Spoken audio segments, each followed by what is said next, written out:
Hi, എല്ലാ ഉദ്യോഗാർത്ഥികൾക്കും competitive ക്രാക്കറിന്റെ general PSC ചാനലിലേക്ക് സ്വാഗതം. ഞാൻ സഞ്ജി.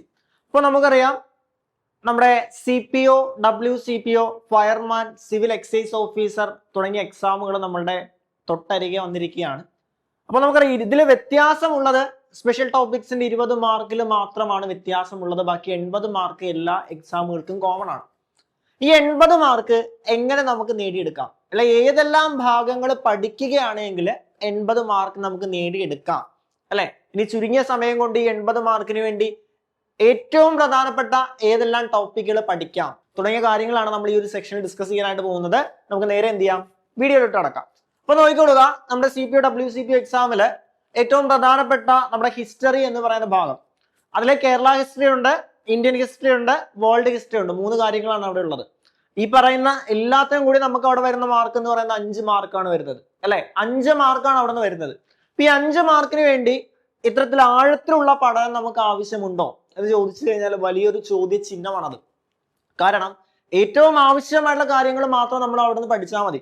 കാരണം നമുക്ക് ഏറ്റവും ഇമ്പോർട്ടന്റ് ആയിട്ടുള്ള കോൺസ്റ്റിറ്റ്യൂഷനും എക്കണോമിക്സും കറണ്ട് അഫയേഴ്സും മാത്സും മലയാളം ഇംഗ്ലീഷും സ്പെഷ്യൽ ടോപ്പിക്സും ഒക്കെ ഒരുപാട് മാർക്ക് സ്കോറിംഗ് ഏരിയാസ് അവിടെ കിടക്കുമ്പോൾ ഈ 5 മാർക്കിന് വേണ്ടി ഇത്രയും കാര്യം പഠിക്കുക എന്ന് പറയുന്നത് വളരെ ഡിഫിക്കൽട്ട് ആണ്. അപ്പൊ അതുകൊണ്ട് തന്നെ ആ 5 മാർക്കിന് വേണ്ടി ഏതെല്ലാം ഭാഗങ്ങൾക്ക് നമ്മൾ ഇമ്പോർട്ടൻസ് കൊടുക്കണം, അല്ലെങ്കിൽ PSC റിപ്പീറ്റഡ് ആയിട്ട് ചോദ്യങ്ങൾ ചോദിക്കുന്ന ടോപ്പിക് ഏതെല്ലാമാണ് നോക്കിക്കൊള്ളുക.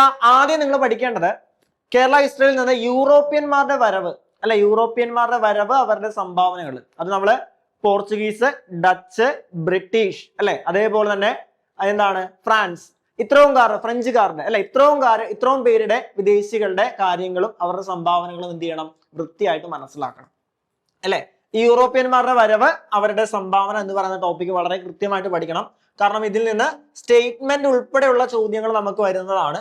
സ്റ്റേറ്റ്മെന്റ് ഉൾപ്പെടെയുള്ള ചോദ്യങ്ങൾ വരുന്നതുകൊണ്ട് തന്നെ ആ ഒരു ഭാഗം വളരെ ക്ലിയർ ആയിട്ട് തന്നെ പഠിക്കണം. അതേപോലെ തന്നെ ഈ ഒരു ഭാഗത്ത് നമുക്ക് 1 മാർക്ക് ഉറപ്പിക്കാം കേരള ഹിസ്റ്ററിയിൽ നിന്ന്. ഏതാണ്? മാർത്താണ്ഡവർമ്മ മുതൽ ശ്രീ ചിത്ര തിരുനാൾ വരെയുള്ള തിരുവിതാംകൂറിന്റെ ചരിത്രം. അത് ഓൾറെഡി സ്റ്റേറ്റ്മെന്റും 1 വേർഡ് ടൈപ്പ് ചോദ്യങ്ങളും ചോദിക്കും. അതുകൊണ്ട് ഓരോ വ്യക്തികളെയും, മാർത്താണ്ഡവർമ്മ മുതൽ ശ്രീ ചിത്ര തിരുനാൾ വരെയുള്ള രാജവംശത്തിന്റെ ഓരോ വ്യക്തികളും അവരുടെ ഇമ്പോർട്ടന്റ് ആയിട്ടുള്ള കാര്യങ്ങളെല്ലാം എന്ത് ചെയ്യണം, വ്യക്തമായിട്ട് അവിടെ നമ്മൾ പഠിക്കണം. പിന്നീടാണ് നമ്മുടെ സാമൂഹ്യ മത നവോത്ഥാന പ്രസ്ഥാനങ്ങൾ, നവോത്ഥാന നായകന്മാര്, നവോത്ഥാന സംഘടനകൾ. ഈ ഒരു ഏരിയാസ് എന്ത് ചെയ്യണം, ഇമ്പോർട്ടൻസ് കൊടുക്കണം. അപ്പൊ കേരള ഹിസ്റ്ററിയിൽ നിന്ന് നമ്മൾ ഇമ്പോർട്ടൻസ് കൊടുക്കാനായിട്ട് പറയുന്ന 3 ടോപ്പിക്കുകൾ ഇതെല്ലാമാണ്. ഏതൊക്കെയാണ്? യൂറോപ്യന്മാരുടെ വരവ്, അവരുടെ സംഭാവന, അതേപോലെ തന്നെ കേരള ഹിസ്റ്ററിയിലെ എന്താണ് മാർത്താണ്ഡവർമ്മ മുതൽ ശ്രീ ചിത്ര തിരുനാൾ വരെയുള്ള രാജവംശത്തിന്റെ, തിരുവിതാംകൂർ രാജവംശത്തിന്റെ ചരിത്രം, അതേപോലെ തന്നെ നമ്മുടെ സാമൂഹ്യ മത നവോത്ഥാന പ്രസ്ഥാനങ്ങൾ, അല്ലെ? നവോത്ഥാന പ്രസ്ഥാനങ്ങൾ. ഇത്രയും കാര്യങ്ങൾക്ക് നമ്മൾ അവിടെ കേരള ഹിസ്റ്ററിന് ഇമ്പോർട്ടൻസ് കൊടുക്കണം. ഇനി അതേപോലെ തന്നെ ഇന്ത്യൻ ഹിസ്റ്ററി, അത്യാവശ്യം വാസ്റ്റ് ടോപ്പിക് തന്നെയാണ് ഇന്ത്യൻ ഹിസ്റ്ററി എന്ന് പറയുന്നത്. ആ ഇന്ത്യൻ ഹിസ്റ്ററി നമ്മൾ അങ്ങനെ വാസ്റ്റ് ആയിട്ട് പഠിക്കുന്നതിന് പകരം SCRT ബേസ് ചെയ്ത് പഠിക്കുക എന്നുള്ളതാണ് ഇന്ത്യൻ ഹിസ്റ്ററിയിൽ നമ്മൾ ചെയ്യേണ്ടത്. കാരണം പുതിയ SCRT സിലബസിൽ മാറ്റം വന്ന SCRTയിൽ നിന്ന് നിരവധി ചോദ്യങ്ങളാണ് നമുക്ക് വരുന്നത്.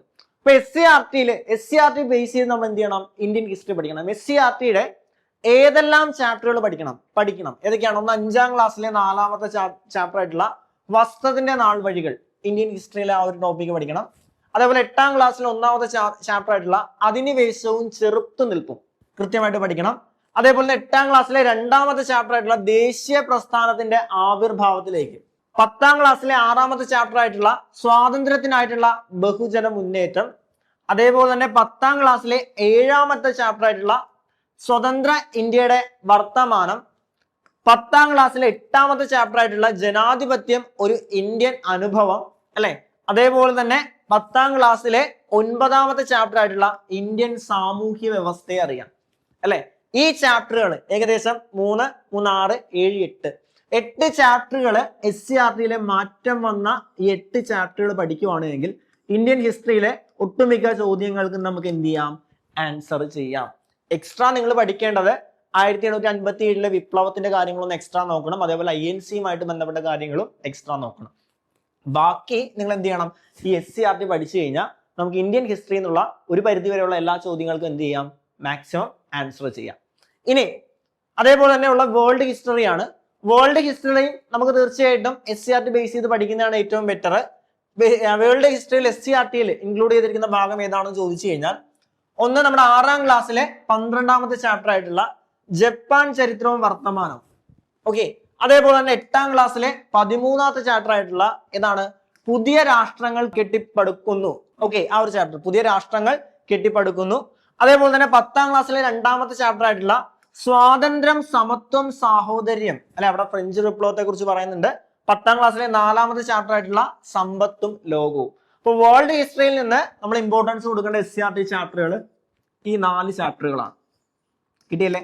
അപ്പോ ഇത്രയും കാര്യങ്ങൾ പഠിക്കുവാണെങ്കിൽ 5 മാർക്കിനുള്ള, നമ്മുടെ ഹിസ്റ്ററി ബേസ് ചെയ്തുള്ള 5 മാർക്കിലുള്ള കാര്യങ്ങളായി അല്ലെ, 5 മാർക്ക്. കാരണം 5 മാർക്കിന് വേണ്ടി നമ്മൾ ഇത്രയും ഇമ്പോർട്ടൻസ് കൊടുത്താൽ മതി അല്ലെ. 5 മാർക്കിന് ഈ പറഞ്ഞ കേരള ഹിസ്റ്ററിയിലെ ഇമ്പോർട്ടന്റ് കാര്യങ്ങൾ പറഞ്ഞു, ഇന്ത്യൻ ഹിസ്റ്ററിയിൽ ഇമ്പോർട്ടന്റ് കാര്യങ്ങൾ പറഞ്ഞു, വേൾഡ് ഹിസ്റ്ററിയിൽ ഇത്രയും കാര്യങ്ങളും പറഞ്ഞു.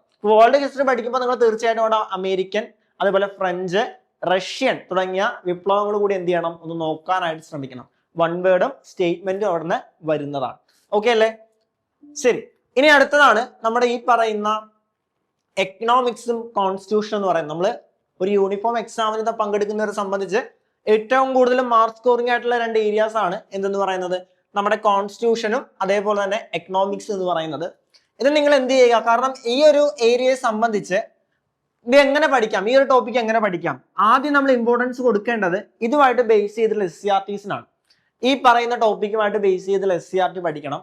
രണ്ടാമത് നമ്മൾ ഇമ്പോർട്ടൻസ് കൊടുക്കേണ്ടത് PYQസിനാണ് അല്ലെ. ഏറ്റവും റീസെന്റ് ആയിട്ട് നടന്ന PYQs നിങ്ങൾ നോക്കിയിട്ട് ആ PYQസിന്റെ ടോപ്പിക്കിലെ ചോദ്യം വരുന്ന ഏരിയാസ് ഏതാണെന്ന് മനസ്സിലാക്കി അതിനെ അനലൈസ് ചെയ്ത് നിങ്ങൾ എന്ത് ചെയ്യണം, പഠിക്കുവാണെങ്കിൽ മാത്രമാണ് നമുക്ക് എന്ത് ചെയ്യുന്നത്, ഈ പറയുന്ന കോൺസ്റ്റിറ്റ്യൂഷന്റെയും അതേപോലെ തന്നെ എക്കണോമിക്സിന്റെയും മാർക്ക് കിട്ടുന്നത്. കോൺസ്റ്റിറ്റ്യൂഷന്റെ എക്കണോമിക്സിന്റെയും കൂടെ ടോട്ടല് 13 മാർക്ക് നമുക്ക് അവിടെ നിന്ന് കിട്ടും. 13 മാർക്ക് അല്ലെ. ഈ പറയുന്ന ടോപ്പിക്കുകളൊക്കെ വളരെ ഈസിയാണ് അല്ലെ, വളരെ ചുരുങ്ങിയ സമയം കൊണ്ട് പഠിച്ചു തീർക്കാൻ പറ്റുന്ന ടോപ്പിക്കാണ്. സോ ആദ്യം തന്നെ യൂണിഫോം ജോലി ആഗ്രഹിക്കുന്നവർ ആദ്യം തന്നെ ഈ 2 ടോപ്പിക്കുകൾ നല്ല വൃത്തിയായിട്ട് മനസ്സിലാക്കണം. ഈ ഒരു ടോപ്പിക്ക് ഒരു വട്ടം നിങ്ങൾ ആദ്യം പഠിച്ച് റിവിഷൻ ചെയ്തിട്ട് ഇതിന്റെ PYQs നിങ്ങൾ ചെയ്യണം അല്ലെ. അതേപോലെ തന്നെ ഇതുമായിട്ട് ബേസ് ചെയ്തുള്ള SCRT നോക്കുവാണെങ്കിൽ ഈ ടോപ്പിക്കിന് നമുക്കൊരു 10 മുതൽ 11 മാർക്ക് വരെ വളരെ ഈസി ആയിട്ട് സ്കോർ ചെയ്യാം. ഓക്കെ അല്ലെ? സോ ഇത്രയും ഏരിയാസ് അല്ലെ. അപ്പൊ നമ്മൾ ഏകദേശം നമ്മുടെ ഹിസ്റ്ററിയുടെ 5 മാർക്കിന്റെയും എക്കണോമിക്സിന്റെയും കോൺസ്റ്റിറ്റ്യൂഷന്റെ കാര്യങ്ങളും എങ്ങനെയാണ് പഠിക്കേണ്ടത് എന്നുള്ളത് പറഞ്ഞു അല്ലെ. ശരി, ഇനി നോക്കിക്കൊടുക്കുക, യൂണിഫോം ജോലി ആഗ്രഹിക്കുന്നവരെ സംബന്ധിച്ച് വളരെ ചുരുങ്ങിയ സമയം മാത്രമേ നമ്മുടെ കയ്യിലുള്ളൂ. അപ്പൊ നിങ്ങൾ ഈ ചുരുങ്ങിയ സമയം കൊണ്ട് കൃത്യമായിട്ടുള്ള ഒരു ടൈം ടേബിൾ ബേസ് ചെയ്ത് പഠിക്കാൻ ആഗ്രഹിക്കുന്നുണ്ടെങ്കിൽ നിങ്ങൾക്ക് വേണ്ടിയിട്ടുള്ളതാണ് നമ്മുടെ CPO WCPO ബാച്ച് എന്ന് പറയുന്നത്.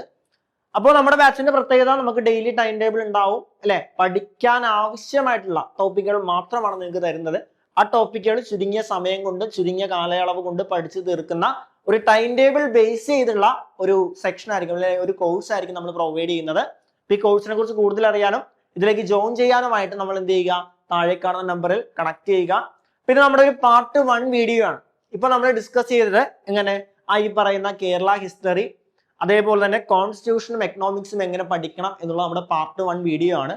ഇതിന്റെ പാർട്ട് 2 നമ്മൾ പറയാനായിട്ട് പോകുന്നത് എന്താണ്, ഈ പറയുന്ന ജോഗ്രഫി എങ്ങനെ പഠിക്കണം അല്ലെ, ജോഗ്രഫി എങ്ങനെ പഠിക്കണം, അതേപോലെ തന്നെ കോൺസ്റ്റിറ്റ്യൂഷന്റെയും എക്കണോമിക്സിന്റെയും ഇമ്പോർട്ടന്റ് ആയിട്ടുള്ള ചാപ്റ്ററുകൾ, SCRT ചാപ്റ്ററുകൾ ഏതൊക്കെ നോക്കണം എന്നുള്ളതാണ് പാർട്ട് 2 പറയുന്നത്.